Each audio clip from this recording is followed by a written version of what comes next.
Hey guys, Chelsea from Attention to Details here, and I wanted to discuss really quickly with you guys a popular question that I see in a lot of the detailing groups. And that question is this: can you ceramic coat a vehicle without polishing it first? And I even asked myself that question this morning. I have a brand new Tesla behind me. It has a brand new clear bra that was put on just last week, and there's absolutely not a scratch to the clear bra. And in my head for a moment I was thinking, well, if there's not a scratch to it, can I just prep it and ceramic coat it? I don't need to remove the scratches. But I was reminded of the things that I know, and I wanted to share with you guys why I am always going to do a polish on a panel, regardless if there's scratches, regardless of if the customer is okay with some slight swirls or scratches or things like that. So I know within a lot of the detailing groups, especially some beginners or guys like that, the premise behind not wanting to polish before doing a coating is you may have a brand new vehicle like this one, and you go in and you'll say, oh, there's not a single scratch to it, or maybe there's just one or two. I'm okay with that. I'm just going to do my wash, my clay bar, my chemical decontamination with your iron remover. I'm going to do my panel prep and coat, and it should be fine.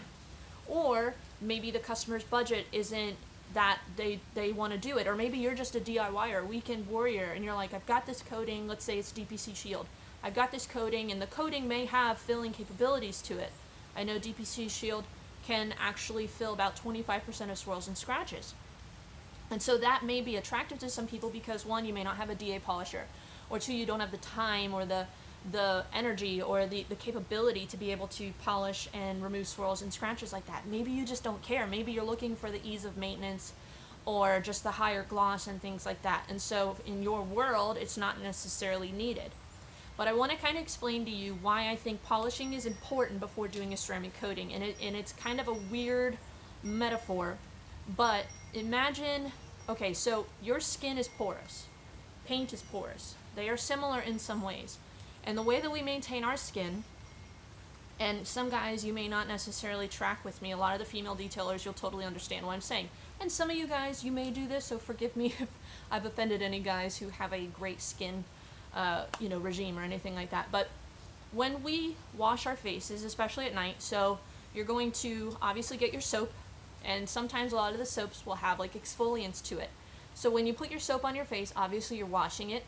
You're exfoliating your skin to remove the dead skin cells, and then you're also opening up the pores to be able to absorb whatever polish, moisturizer, things like that you're putting on your face, and that way it will absorb that. You don't necessarily want to leave makeup or sunscreen or anything that you've put on your skin.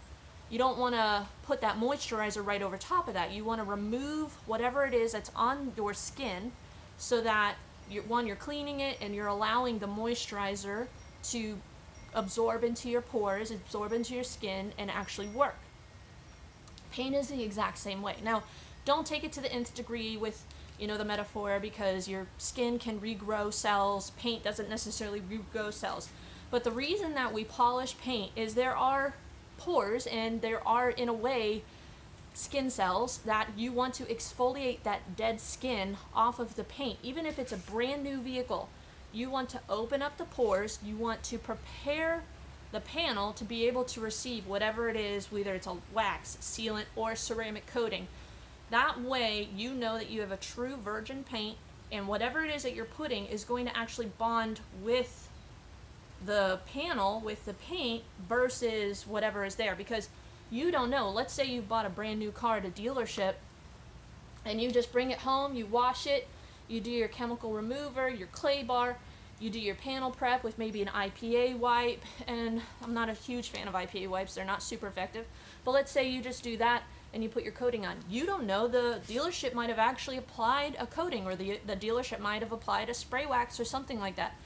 So the way to always be able to properly prep your paint, don't always trust an IPA wipe or Carpro Eraser or iGel Pre-Coat or Optimum Paint Prep or anything like that. You want to always do your polishing to prep your paint.